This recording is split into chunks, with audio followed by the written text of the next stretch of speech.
viendo qué expectativas puedo resolver y cuáles no. Dale, Chueco. Bueno, para la audiencia, Carlos Ramos es una persona que sabe mucho sobre la carne, tiene mucha experiencia, ha cumplido funciones dentro del Estado y, y actualmente lo sigue haciendo dentro del movimiento nacional campesino indígena Somos Tierra. Eh, Entre las PASO y las generales nosotros charlamos con vos, sobre todo cuando Schiaretti habló con la mesa de enlace pidiendo que se saquen las restricciones de la carne a la exportación. Hoy por hoy, ¿continúan esas restricciones? ¿Se han sacado las restricciones?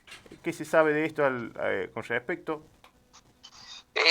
Bueno, no, las restricciones se sacaron parcialmente, es decir, no totalmente, es decir, las restricciones que hay son, todavía existen, pero son muy pocas. En Mm. general, es decir, se puede decir que casi que están liberadas las restricciones, ¿no? Es decir, este, es decir que exportaciones ha habido y yo digo que están casi todas liberadas porque los volúmenes exportados con respecto, digamos, tenemos valores oficiales hasta de octubre, de noviembre todavía no salieron porque los publican mensualmente. Mm. Los valores de exportación de octubre de este año y de octubre del año pasado son inferiores en volumen, son bastante inferiores en volumen y muy superiores en precio, porque el precio internacional de la carne aumentó mucho. De eso no tiene nada que ver la Argentina. Eso es un problema de que debido a la cuestión quizás de menor incidencia de la pandemia y qué sé yo, bueno, se reactivaron todos los mercados y bueno, China se reactivó, es decir, que sigue siendo nuestro principal importador, el 74-75% de la carne va ahí. El resto de los países es muy poco lo que va y algunos bajaron el volumen, pero subió mucho el precio, ¿no? El precio internacional de la carne subió mucho, sobre todo en los cortes caros, ¿no? Es decir, Ajá. sobre todo los cortes caros.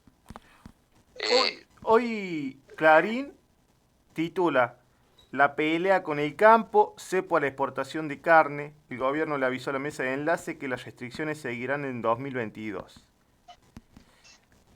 Es un título pernicioso, malicioso, ¿no? Sí, sí, sí, es un título malicioso porque, digamos, las restricciones ya te digo, son mínimas, es decir, y están expresadas en los datos de exportación, es decir, a ver, el año pasado a esta altura llevábamos exportadas creo que 700 y pico de mil toneladas y ahora llevamos exportadas 600 y hubo un repunte de las exportaciones apenas se reabrieron, es decir, se quitó gran parte del cepo, ¿no? Lo que pasa que de todas maneras, es decir, yo sigo insistiendo de que el precio de las exportaciones en este momento, Mm. digamos, traccionan el precio de la carne, del consumo interno, pero el problema fundamental del aumento de la carne no es que el precio tracciona, porque, a ver, el ganado en pie en el mes de noviembre, es decir, si tomamos el novillo, subió de 205 a 230, que está hoy 229, 230, es decir, que subió fuertemente el valor de la hacienda en pie gorda. El valor de la hacienda flaca para engordar subió muchísimo más, es decir, que hubo mucha gente muchos ganaderos Mm. o inversores que en vez de invertir en, no sé, en dólar blue o es decir, en dólar ilegal, se ve que invirtieron en terneros y Mm. terneras y terneros flacos, ¿no? Es decir, pensando engordarlo a largo plazo, pero como una inversión, y eso aumentó mucho. Lo que hace que el precio del animal, digamos que el negocio del engorde a corral sea más desfavorable. Por lo tanto, los corrales de engorde a corral, que es lo que más se demanda en diciembre, porque esto del aumento de la carne en diciembre no es de ahora. Siempre, desde que yo sigo los mercados, en diciembre hay un aumento de la carne de consumo interno, sobre todo de animal liviano. Y en Córdoba eso a veces supera a los aumentos de Liniers, a los aumentos de Buenos Aires. ¿Por qué? Por las fiestas y por el turismo. Entonces, diciembre y enero siempre, ¿no es cierto? Y es una estrategia de algunos, tener la hacienda liviana, gorda, en este mes, ¿no es cierto? En el mes de diciembre y enero, porque siempre aumenta el precio. Esto es histórico. Y ahora, encima de eso, al ser el engorde a corral mal negocio por la relación compra-venta negativa, es decir, yo ya esto lo he dicho, todo el proceso de engorde tiene el análisis económico tiene dos enfoques: la relación compra-venta, que siempre es desfavorable, siempre vos comprás el flaco más caro que el gordo. Vos esa relación de compra-venta desfavorable, es decir, vos comprás 170 kilos, 160 kilos del animal flaco a 300 pesos hoy, 300 y pico pesos, y lo vas a vender gordo. En ese momento, ese día lo venderías a 230 gordos. Es decir, que hay una diferencia casi del 40% o más, es decir, de desfavorable. Cuando esa relación supera el 10%, históricamente, ya el negocio se pone vidrioso. ¿Por qué? Porque vos la tenés que dar vuelta con la otra relación, que yo le llamo la relación, que es la relación insumo-producto, o técnicamente más correcto es el costo el costo del kilo producido, es decir, cuánto me cuesta a mí producir un kilo de carne en el engorde a corral o en la pastura, que es mucho menor, pero el tema es en el engorde a corral, y en el engorde a corral, al estar el maíz tan caro, esa relación, el costo del kilo producido tiene que ser muy bajo. ¿Para qué? Para poder dar vuelta la relación que es desfavorable en la compra-venta. Es decir, que la relación de insumo-producto, digamos, es decir, lo que yo gasto en producir un kilo de carne tiene que ser muy por debajo de lo que yo voy a vender. Es decir, si yo voy a vender a 230, el kilo que yo produzco tiene que salirme a mí 150, 160. Y hoy no está saliendo eso, está saliendo mucho más. ¿Por qué? Fundamentalmente por el el elevado costo del maíz y el elevado costo de las harinas de soja que se utilizan, que son los dos componentes básicos, casi digamos el 99% de la dieta, es decir, o 98% es de esos dos elementos, ¿no? Es decir, 98-99% de una dieta de engorde a corral son los componentes son esos dos.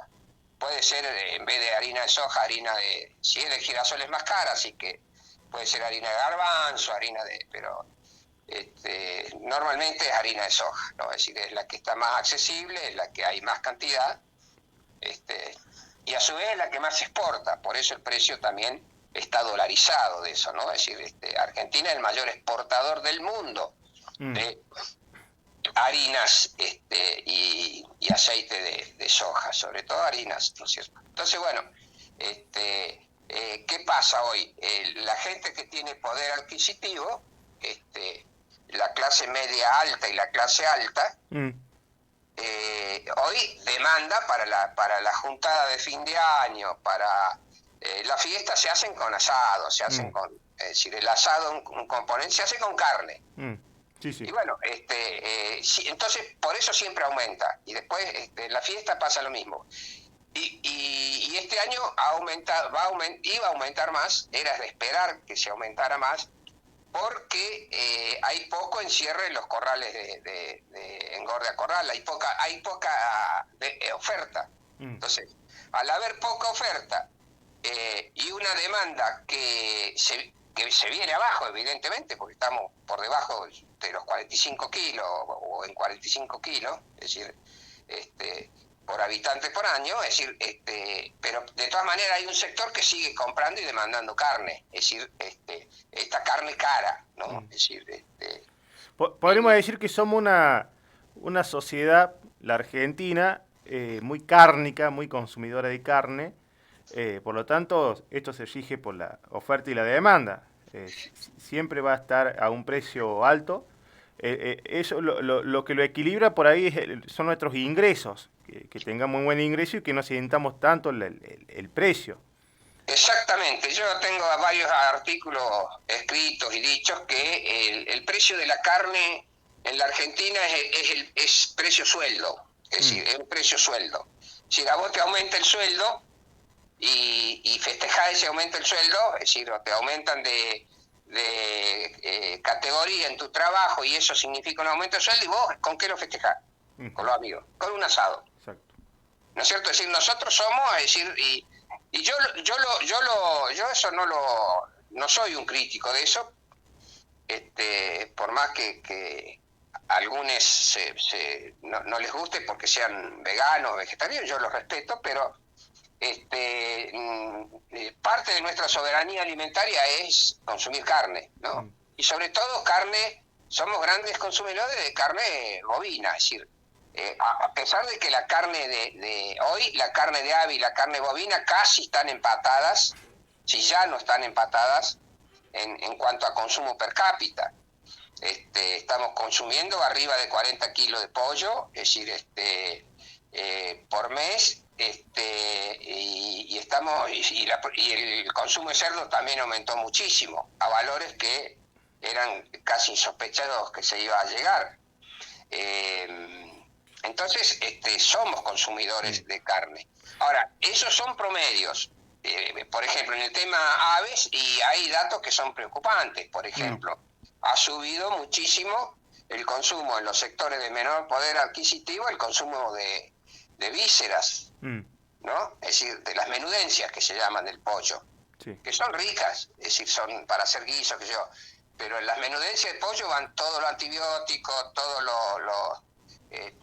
los productos químicos que se utilizan en el engorde del pollo, es decir, digamos, los residuos que quedan en la carne, pero fundamentalmente donde más quedan son las vísceras. Y ya hay algunos nutricionistas, algunos médicos nutricionistas que han advertido sobre esta situación, ¿no? Es decir, que están empezando a haber problemas, sobre todo en los niños, con el exceso de consumo, y eso no es en los sectores de buen poder adquisitivo, es en los sectores de menor poder adquisitivo, que lo único que pueden comprar de carne, y eso en el promedio ese entra, ¿no? Es decir, y ese promedio de 44 también, de 45 kilos por habitante por año, es muy bajo, pero es un promedio, es decir, si fuéramos a los sectores que están debajo de la línea de pobreza, que es el 50% de la población argentina, ese consumo no debe llegar ni a 10 kilos. 10, 12 kilos, ¿no? Es decir, que eso también no están los números, no salen los números, porque, bueno, no se hacen esas mediciones que deberían hacerse, porque eso está ligado a una cuestión de salud también, sobre todo en los niños, ¿no? Sí. Ahora, bueno, cuando hay estados de corte popular, tratan de que a los sectores exportadores sujetarlos un poco con impuestos, que son restricciones, retenciones. Por lo tanto, retenciones o restricciones a la exportación, de alguna forma, mientras hubo un gobierno popular ha habido. ¿Por qué ahora se hace tanta mella, se hace tanto hincapié en este tema de las restricciones, Chueco? Y bueno, porque es una forma, porque estamos en un proceso que es nacional e internacional de derrocar a los gobiernos populares, y y es todo parte de campaña. Estuvimos en campaña a las elecciones estas de medio término y ya ese mismo día ya se lanzaba la campaña para las próximas presidenciales, ¿no es cierto? Entonces, y siempre va a haber, siempre hubo un ataque, digamos, de los sectores concentrados, que antes, la mesa enlace en realidad antes era la sociedad rural, Cartés y Carvapa. Hoy se le sumaron Coninagro, se le sumó, y se le sumó, lo más increíble de todo, se le sumó Federación Agraria, ¿no? Es decir, que si Volando se despertara, es decir, o renaciera, es decir, se querría morir inmediatamente de nuevo, ¿no?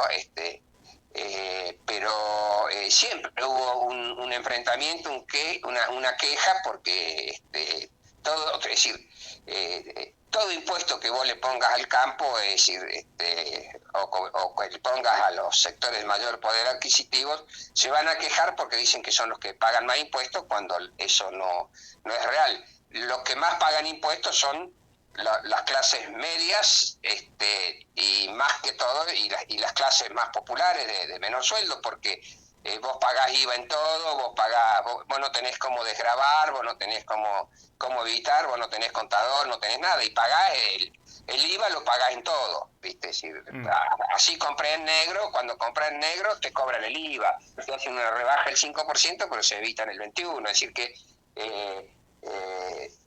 digamos, los sectores que ya está determinado, ya esos índices salieron, que los que menos, porcentualmente, los que menos impuestos pagan son los sectores de mayor poder adquisitivo. Y el campo, bueno, la evasión en el campo es muy grande, se está actuando mucho sobre todo lo que es la evasión en la exportación de granos, se han agarrado varios cargamentos, es decir, y la evasión en la exportación de carne también existe, la subfacturación, la subfacturación vía distorsionar el IVA y vía distorsionar el peso de faena, y en fin, diferentes mecanismos para evadir. La presión impositiva, digamos, el poner retenciones a las exportaciones de carne es una forma de equilibrar las grandes ganancias que están obteniendo en este momento los frigoríficos. Más que van a llorar y van a decir, si me escuchan quienes me conocen de las asociaciones de frigoríficos de la carne, es decir, se va a enojar conmigo, pero bueno, siempre pasa así. Pero los frigoríficos que exportan están ganando mucho, y sobre todo ahora, que a pesar de que exportan poco, porque en realidad no por las restricciones, sino que son los mercados, el mercado internacional es muy competitivo, y y hay factores que hacen de que se exporte menos volumen, y sobre todo durante la pandemia, es decir, cayó mucho el volumen global de cantidad de exportaciones. Por eso creció tanto el precio a nivel internacional, ¿no? Es decir, el precio de los cortes caros a nivel internacional creció mucho, pero la influencia de eso en la Argentina es muy poca, porque los cortes caros que exporta la Argentina son muy pocos. Es decir, sigue exportando cortes baratos a China. Así todo, es decir, la exportación en octubre, por ejemplo, la exportación a China con respecto al año pasado creció $1.000 la tonelada el promedio, es decir, de 3.400 y pico creció a 4.000, casi $4.500 por tonelada el promedio de lo que se exporta a China. Es decir, que decreció el volumen, pero descreció un poco el volumen, 20 y pico % menos que el año pasado, pero creció mucho el precio, ¿no? El precio creció mucho. Ahora, los precios están sujetos a la demanda de por sí, en sí mismo, y también a los costos de engordar y poner a punto un animal. Pero por otro lado, para no resignarse, y en la búsqueda de no resignarse a esta cuestión de que la carne ha sido cara, o tiene sus precios y tiene una relación con con el salario de los trabajadores. Hay nuevas formas o alternativas que se vienen ensayando desde la mesa agroalimentaria y la UTT. Hace poco lanzó una carnicería agroecológica que vende carne a precio bajo, Chueco. Sí, sí, sí, sí, sí. Es decir, en este momento se inauguró una carnicería y se van a inaugurar 20 más en la provincia de Buenos Aires, de frigoríficos recuperados, y eso se logra a través de, digamos, de cortar la intervención de los actores, de disminuir la cantidad de actores de la cadena. En general, el productor no es formador de precios. El productor se vuelve formador de precios cuando, por un acuerdo que es muy difícil de lograr, pero se puede lograr, pero lo pueden lograr los sectores concentrados, porque al haber habido una concentración muy grande de la existencia, el productor puede, digamos, ser no formador de precios, sino que hacer que el precio aumente por disminuir, por no vender, es decir, retener. Pero no lo puede hacer por mucho tiempo, porque si no el animal se le pasa de gordura y no hablemos en el engorde a corral. En el engorde a corral, el animal cuando está gordo hay que venderlo, porque después mantener grasa es más caro todavía. Entonces es igual que la producción de pollo. Cuando el pollo está gordo, se saca todo, el flaco, el gordo, es decir, se vacía el corral, digamos, el galpón. Nosotros tenemos que buscar alternativas diferentes, lógicamente tenemos que buscar alternativas a nivel nacional. En Córdoba va a ser un poquito más difícil recuperar frigoríficos, sobre todo porque Córdoba, los frigoríficos que se podrían recuperar, que son frigoríficos de tipo mataderos rurales, no existen. En Córdoba los borraron a todos ya en el año 82, 83, es decir, apenas Córdoba adhirió a la Ley Federal de Carnes, eliminó la categoría de frigorífico clase D o matadero rural, que se llama. Entonces en Córdoba no hay una posibilidad de ese tipo. Sí, seguramente la mesa agroalimentaria, con la participación de FECOFE, que es la que tiene productores con un poco más de ganado bovino, y alguna relación más con frigoríficos del interior de Córdoba, no donde están concentrados la mayor cantidad de la faena de Córdoba, que son los frigoríficos del periurbano de la ciudad, y de localidades muy cercanas, es decir, pero hay frigoríficos en el sur de la provincia que podrían claramente, posiblemente, hacer alguna alianza con los productores de café y bajar el costo de la faena, que tiene una incidencia del 10-12% en el costo de la media res, pero después está el flete de la media res, que es costoso, está lo que gana el intermediario, el matarife, el abastecedor, y lo que gana el carnicero, ¿no es cierto? Entonces, cuando vos esos costos los podés reducir, es decir, esa reducción del 20-30% que se está vendiendo más barata la carne, bueno, es porque se eliminan los intermediarios. Había una forma de llegada directa del frigorífico al consumidor, es decir, ¿no? Es decir, del frigorífico claro, a la carnicería, y el carnicero, es decir, no le pone los márgenes que le pone normalmente a la carne, y no hay, digamos, salen intermediarios del medio. No es que los productores ganaderos que son de FECOFE van a vender más barato, van a vender a un precio razonable que está relacionado al precio del mercado, ¿no? esta carne también agroecológica no solamente está debatiendo el precio, sino también la producción, porque hablan de una carne agroecológica, de animales que no vienen de feedlot. Exacto, es carne que el costo de producción de esa carne es más barato, es animal más pesado, por lo tanto, porque al ser engordado a pasto tarda más y gana,